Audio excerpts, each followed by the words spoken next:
बिस्मिल्लाहिर्रहमानिर्रहीम। चैप्टर 6 से हम स्टार्ट करेंगे and chapter 6 is related to magnetic forces and we will start from the magnetic field as we know that if there are electric charges. तो हम सबसे पहले तो ये देखेंगे what is magnetic field, what are the sources for this field and how this field effect other charges, other currents that are present in the vicinity or in the area where there is magnetic field. So first of all, let we review our previous lectures in which we see that if there are electric charges at rest, let's suppose here is electric charge Q which is placed at some point P. We see that if there are electric charges, then there will be electric field around these charges. Mean in charges के around different point पे field होगा. तो हम mean we say that source for electric field are charges at rest. Mean if there are charges, then there will be electric field around these charges, and the region around these charges in which electric field can in which a charge can exert force on another charge is known as the field of this charge. So first let we bring a charge Q naught near to this charge Q, so that there will be an electric force F on this Q naught charge, and you know that from Coulomb's law F will be equal to 1 over 4 pi epsilon Q into Q naught over R square, where R is the distance between these two charges and direction of the current will be along the line joining these two charges. And field, what will be the field? And field will be equal to force per unit charge. Mean if you want to find the field of this Q naught charge, this charge Q, then the field can be determined by determining the force and dividing the charge that is being used to determine the force. तो mean किसी भी point पे अगर आप force field find out करना चाहेंगे तो आपके पास आ जाएगा 1/4 pi epsilon not Q over R square into R unit vector. It means, और इसको हम अगर इसी इक्वेशन को देखें तो यहाँ से आप फोर्स को लिख सकते हैं F is equal to Q naught E, और इन जनरल आप इसको यूँ भी लिख सकते हैं F is equal to QE. Mean किसी भी चार्ज पे जो फोर्स होगी that will be equal to the product of charge and the electric field present there. We can say that electric field is a source or is a way to exert force from one charge to other charge. तो आप electric field को एक mechanism कह सकते हैं, एक वे कह सकते हैं of transporting force from one charge to other charge. अब next we have see that charges at rest, charges, electric charges, electric charges. अब इलेक्ट्रिक चार्ज हमारे पास हैं, अगर यही चार्ज रेस्ट पे होंगे तो हम देख चुके हैं रेस्ट में है अगर ये चार्ज, तो देन ये produce electric field. Electric field is being produced by the charges at rest. Know if these charges start moving, हम नेक्स्ट देखते हैं कि अगर यही चार्ज मूव करना शुरू कर दें in the form of current, then they will produce magnetic field. It means that magnetic field can be produced by moving charges. So mean if electric charges are at rest, then they will produce electric field, and if they are moving, then they will produce magnetic field. Electric field exert force, and force can be described by F is equal to Q into E. Similarly magnetic field will also exert some force. तो हमें पता चल गया the sources for magnetic field. Magnetic field के जो sources हैं आपके पास वो क्या होंगे. और पहला सोर्स आपके पास आ गया मूविंग चार्जेस. तो moving charges are the source for this field. Moving charges, moving electric charges. अब इलेक्ट्रिक मूविंग चार्जेस को आप क्या बोल सकते हैं? Current, it means current. Second इसके क्या सोर्स हो सकता है? सेकंड सोर्स जो आपके पास होगा, that are magnetic materials, magnetic materials, magnetic materials. तो दो सोर्सेज आपके पास हैं मैग्नेटिक फील्ड के। तो first of all we have see that the sources for magnetic field are the moving electric charges and the magnetic material itself. For example, हमने अब you have seen the magnet, और अगर हम bar magnet की बात करें तो bar magnet के अराउंड एक मैग्नेटिक फील्ड होगा। Bar magnet consist of two poles, one is north and other is south. तो magnetic field will be from north pole, just like हमने बात की पॉजिटिव और नेगेटिव चार्ज की, तो पॉजिटिव चार्ज से फील्ड स्टार्ट करेगा और नेगेटिव चार्ज पे एंड होगा। Similarly for the case of magnetic materials, magnetic field start from the north pole and ends at the south pole.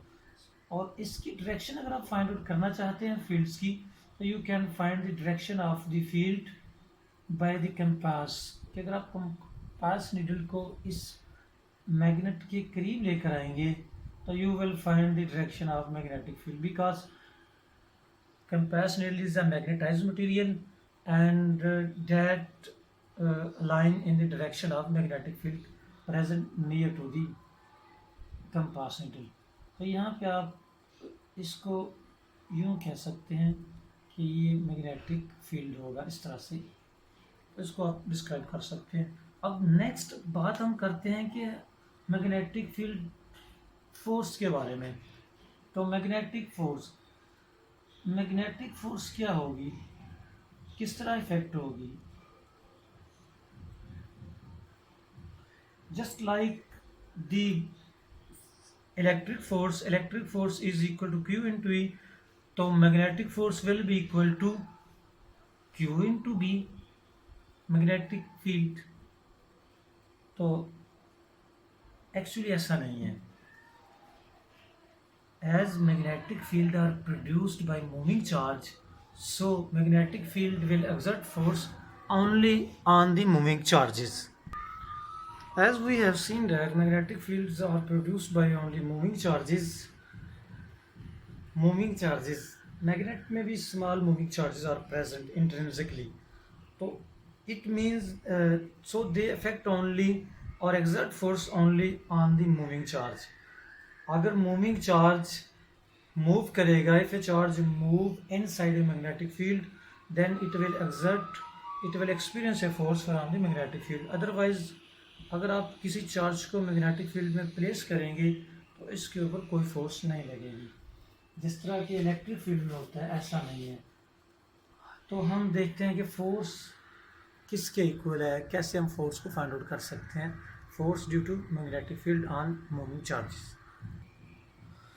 Now consider a charge Q that is moving. Let a charge Q moving inside a region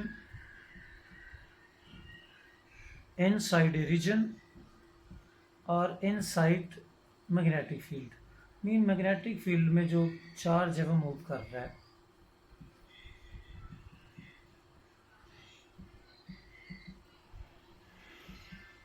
charge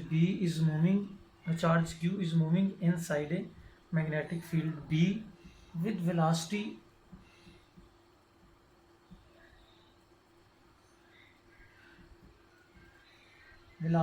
v। और यहाँ पे एक चीज़ हम देख लें कि just like electric field, जैसे कि इलेक्ट्रिक फील्ड भी एक वेक्टर क्वांटिटी है, magnetic field is also a vector quantity that is used to find the magnetic force on a moving charge. तो it is observe that force on this charge Q, magnetic force on this charge Q, magnetic force को FB लिखेंगे, is directly proportional to the velocity of the charge Second, FB is directly proportional to magnitude of the हम magnitude की बात करते हैं, तो magnitude of the force is directly proportional to the velocity, directly proportional to the magnetic field magnitude, and is directly proportional to the charge quantity. Mean एक large charge move करेगा तो force भी ज़्यादा होगी. And secondly force is directly proportional to the sine of theta, where theta is angle between the direction of magnetic field and the velocity. Velocity और magnetic field में जो angle है उसके साइन थीटा के directly proportional है. अगर हम इस एक्सप्रेशन को कैलकुलेट करें तो यहाँ से हम मैग्नेटिक फील्ड का जो एक्सप्रेशन निकाल सकते हैं, it may be equal to F is equal to V B Q sine theta, और इसको आप लिख सकते हैं Q V B sine theta. As theta is the angle between velocity and the magnetic field B, so you can write it as cross product of velocity and the magnetic field. Velocity और magnetic field की cross product के तौर पर आप इसको लिख सकते हैं. So that F B will be equal to Q V cross B. Q V cross B. आपके पास फोर्स की एक्सप्रेशन आ जाएंगे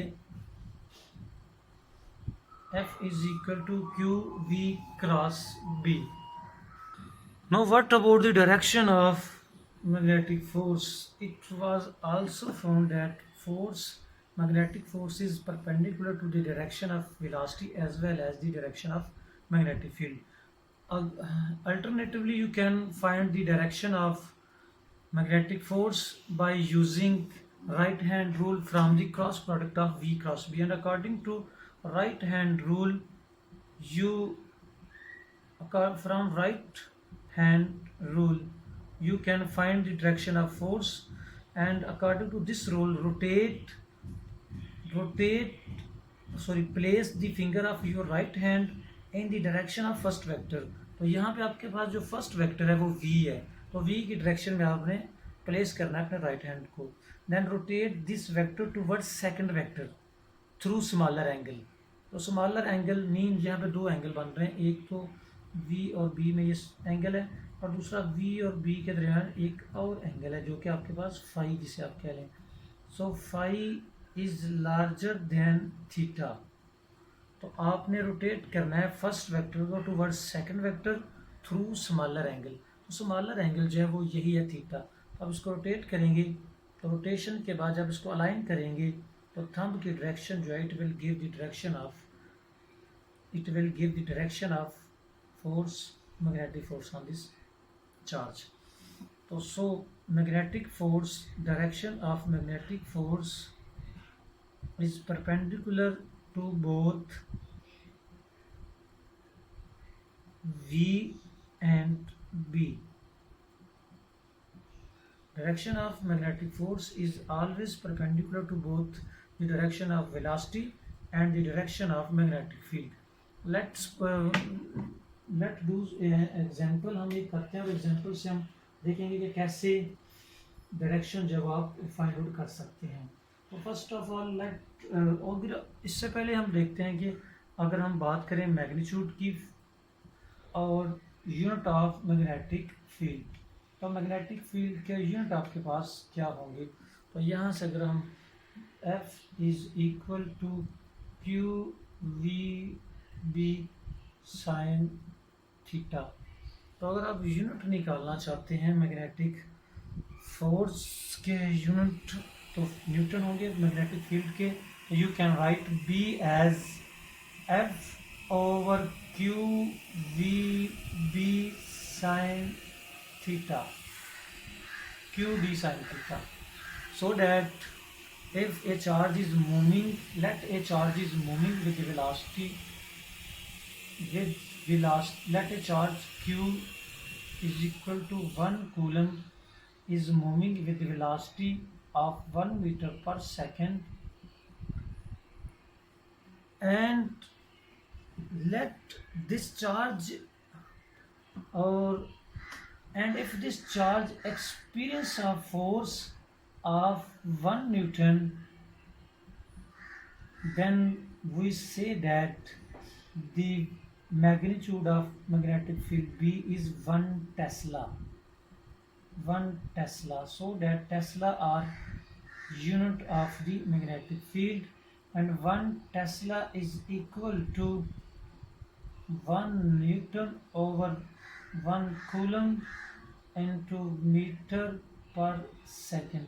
और साइन थीटा का यूनिट कोई नहीं है, ये डिमेंशनल लेस क्वांटिटी है तो इसके यूनिट नहीं है। तो मीन यहाँ पे इसको हम आल्दो थीटा को मेजर करते हैं रेडियन में, लेकिन साइन थीटा तो आपके पास यूनिट लेस क्वांटिटी होगी ना, इसका यूनिट आपके पास जस्ट एक नंबर होगा। तो 1 tesla is equal to 1 newton, 1 Newton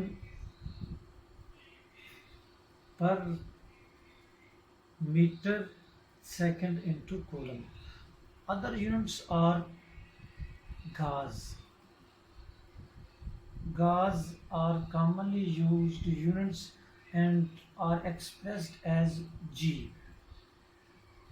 As Tesla is expressed as T and Gauss is expressed as G.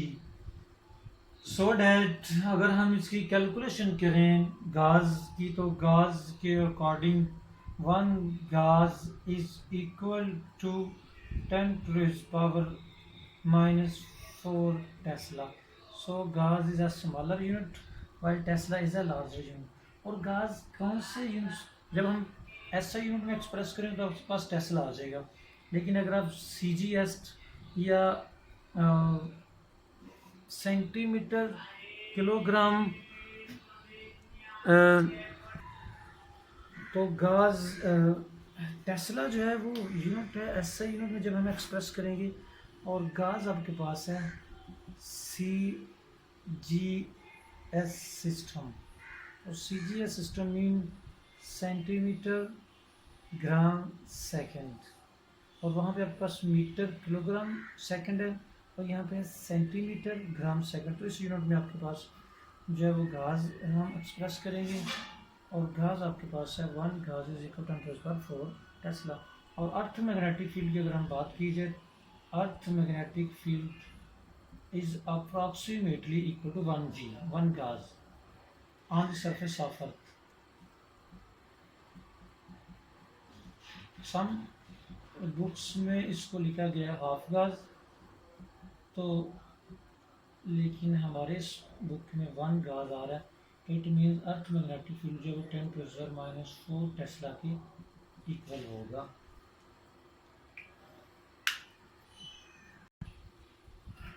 और अगर हम इक्वेशन 1 को दोबारा देखें तो according to this equation F is equal to Q V B sine theta, तो F will be maximum when theta is maximum, that is 90। अगर theta जो है वो 90 डिग्री के इक्वल होगा तो फोर्स जो है वो मैक्सिमम होगी, और F B will be minimum और 0 if theta is equal to 0 degree, as sin 0 is equal to 0. It means that if charge is moving parallel to the magnetic field B, then force on this charge will be 0, while moving perpendicular to the direction of magnetic field B will maximize the force due to this field B. Next we will see that there is no work done due to this magnetic field on a moving charge. और अगर हम इसका similarities देखना चाहें electric और magnetic field में, जो similarities हैं उसमें यह है कि डायरेक्शन जो है इलेक्ट्रिक फील्ड की आप फाइंड आउट कर सकते हैं by using tangent to the field lines. Similarly आप यहाँ पे भी डायरेक्शन जो है फाइंड आउट कर सकते हैं by tangent to the field line, as we have seen for the magnetic bar field. और डिफरेंस अगर हम देखते हैं तो ई फील्ड और इलेक्ट्रिक फील्ड और electric force both are parallel as F is equal to Q into E, but यहाँ पे फोर्स जो है परपेंडिकुलर होगी उसके इलेक्ट्रिक चार्ज की वेलोसिटी की। नेक्स्ट हमारा टॉपिक जो है वो है moving motion of A charge inside the electric field, motion of A one charge in magnetic field.